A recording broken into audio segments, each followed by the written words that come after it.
Every single day we have decisions to make. But before you make your next big decision, make sure you use these 7 questions that I'm going to give you today to ensure that you're clear about the action you're about to take. I will never be the same, 'cause that's what it takes. Welcome to your Consulting Business Podcast. My name is Russell Pearson, and this is episode 161.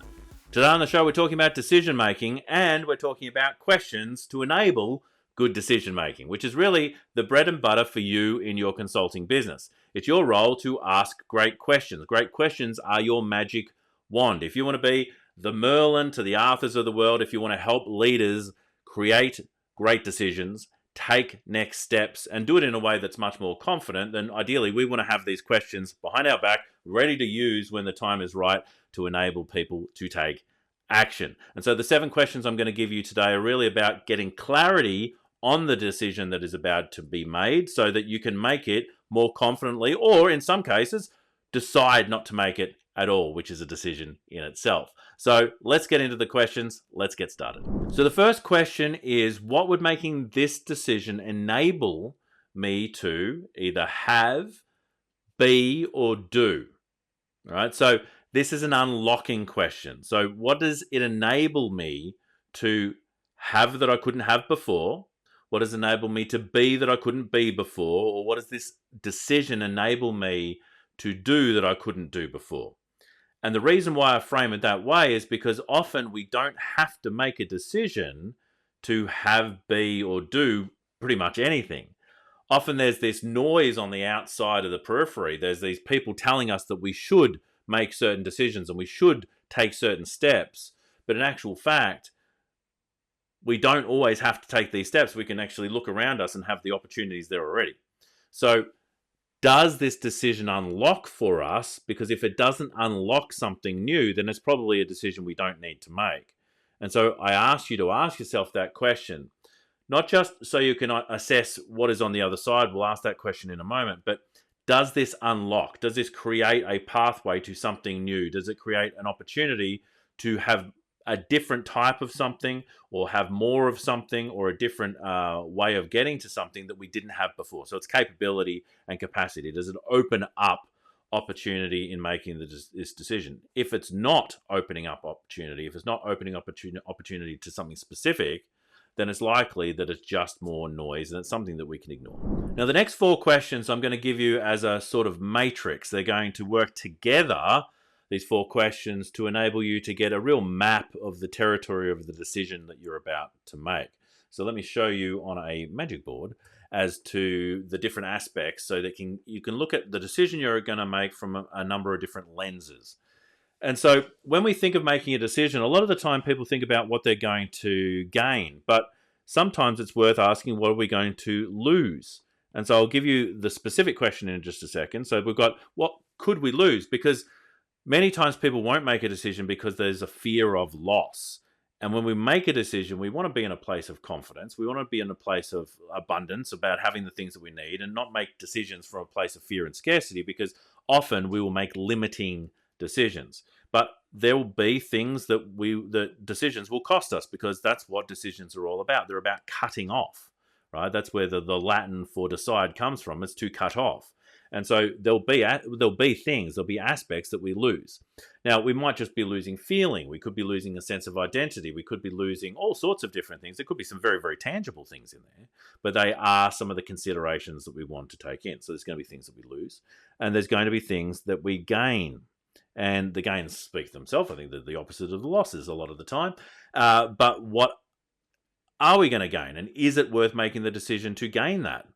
But I also want to give you another aspect to this whole thing. It's not just about the making of the decision, because yes, ideally there is a decision to make, but not always does it have to be taken, right? That decision doesn't have to be made. So there's also not making the decision.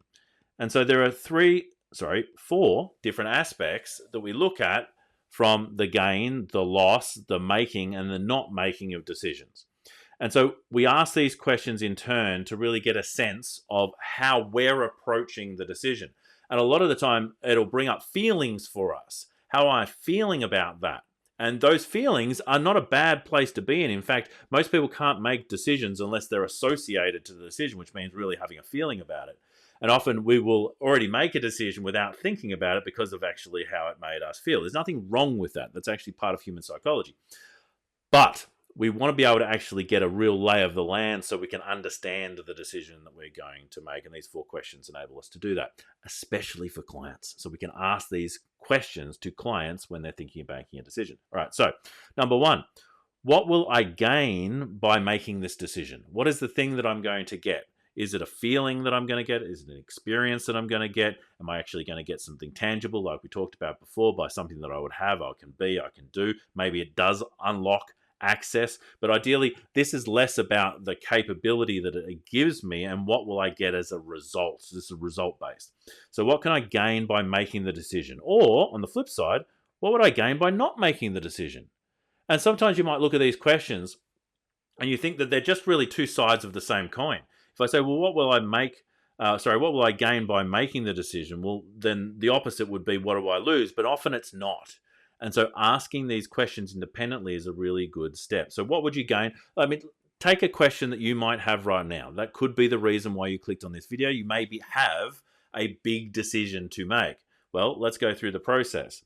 What will you gain from making this decision? And you might want to stop the video and actually think about this for a while, because the reality is some of these questions will stump you. And some of these questions will stump your clients as well. And so you need the time to explore them, to really unpack them, and often brainstorm all the different things to really identify what is the thing that's either creating fear for me about this decision, or what is the reason I want to make this decision, which might actually mean it's a rash decision to make.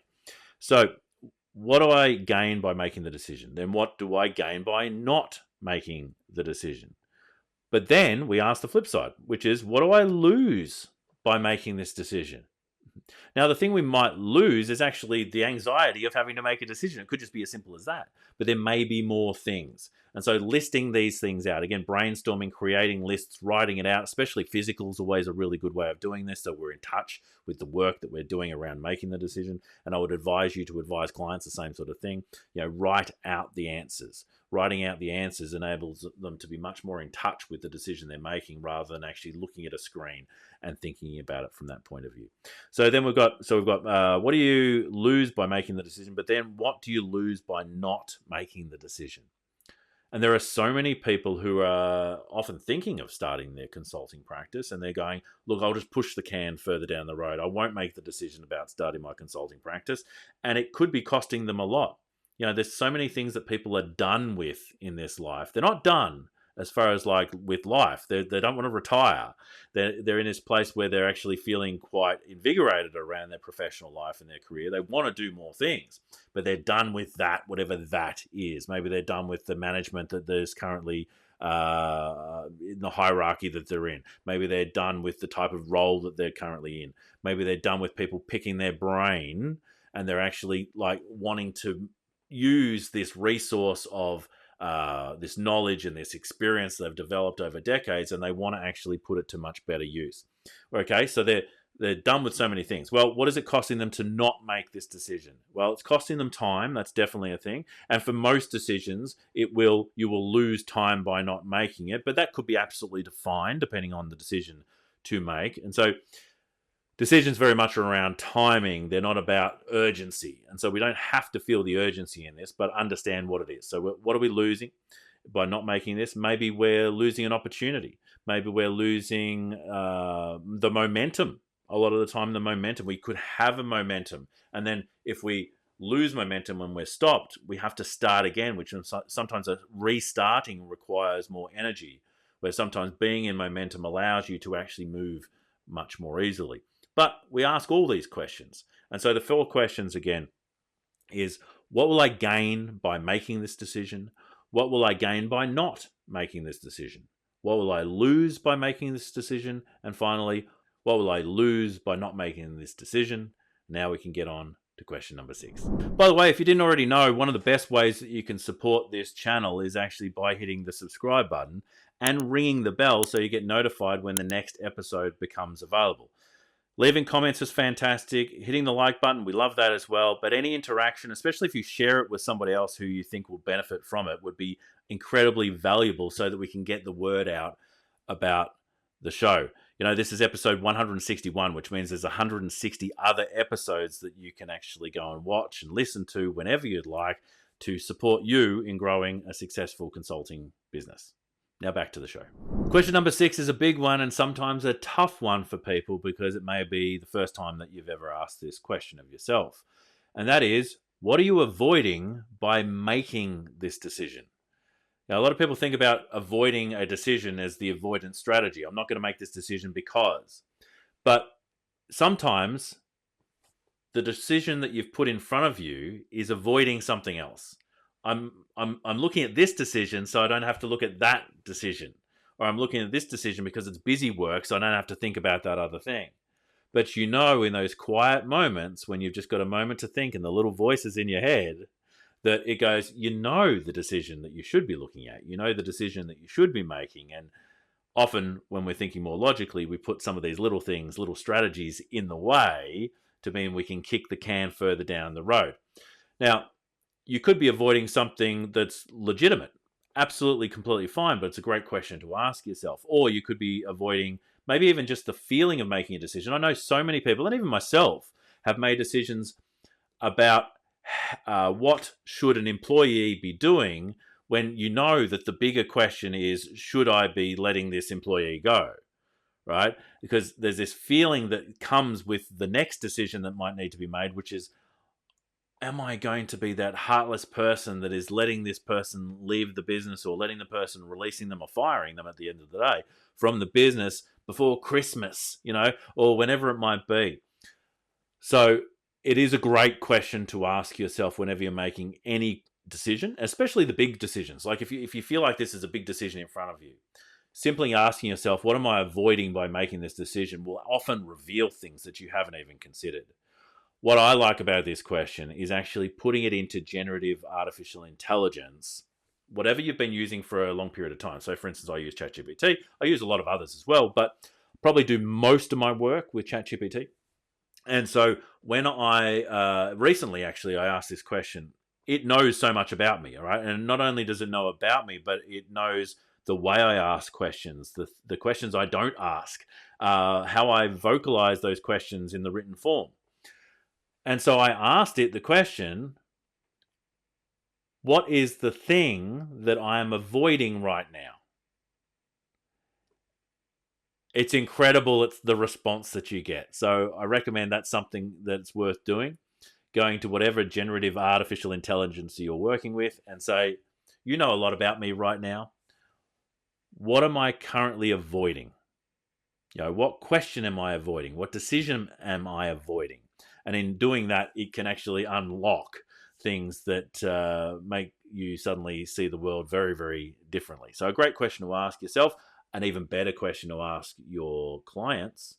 In fact, all of these questions are fantastic questions to ask your clients, but to be able to work with clients in the most effective way, it's always best if we've asked ourselves those questions first.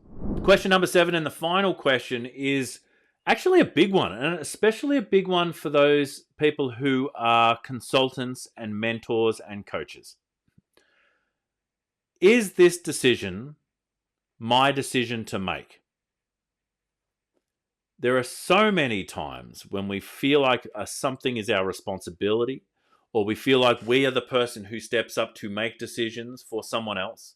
But in actual fact, often we can fall in the trap of trying to become a savior for people, which ultimately turns them into a victim because they need help and they're unable to help themselves. So especially with clients in particular, I think it's always a good idea to ensure that the client is making decisions for themselves rather than us making decisions on the client's behalf. So that works with clients, that works with employees in particular. So taking the ability for an employee to make decisions for themselves actually disables them over time.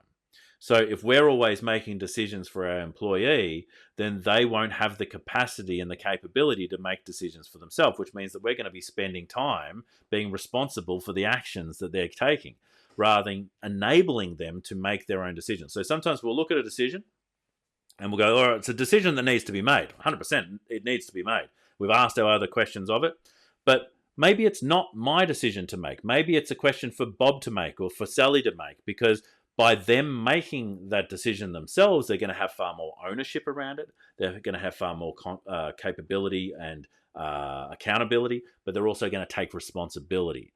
And so enabling those people around you who are going to receive the biggest benefit out of making the decision for themselves is actually a really, not only a gracious way of working with people around you and enabling those around you which raises them up, but often by relinquishing the control, because it feels like by making decisions that we're holding onto that control, but often by relinquishing the control that is control in itself, because it's enabling us to influence in a way that enables us to be hands off, which means that our influence becomes greater. We become more effective by not being the person who has to make all the decisions, and it becomes far more effective to enable those people around us who are there to support us, whether they're supporting us as clients by paying into our business or supporting us with the internal support that an employee gives us. We're raising the boats for everybody by not making those decisions. So not only is it a question you can ask yourself about, all right, is this a decision that needs to be made? Is it a decision for me to make or for someone else to make? Is this the decision that I need to make right now? These are all good questions. But is this my decision to make is always a really good one, because there may be someone it's going to serve better in the long term and the short term. So final question, after you've asked all those other questions, is this your decision to make? And so, yes, there are decisions that we need to make every single day. And some of those decisions feel very, very small, and some of them feel massive. Now, whether they are big or whether they are minuscule, any one of those decisions can completely change the trajectory of your life. And so reviewing the question before we even get into what options there are, before we even get into analyzing, is there a bigger way to do this or a smaller way to do this or a better way to do this, or more or less or whatever it might be, before we even get into that, we want to look at the decision that's in front of us and really identify, what is this decision really about? And so what these 7 questions have given you is a way to get clear about the decision in front of you, because once you are clear about the decision in front of you, it makes it so much easier to identify what to do next. Because sometimes when you get that sort of clarity, well, the outcome and the decision becomes inevitable. My name's Russell Pearson. This is the Your Consulting Business Podcast. Until next time, stay passionate, and I will catch you on the next one. Bye for now.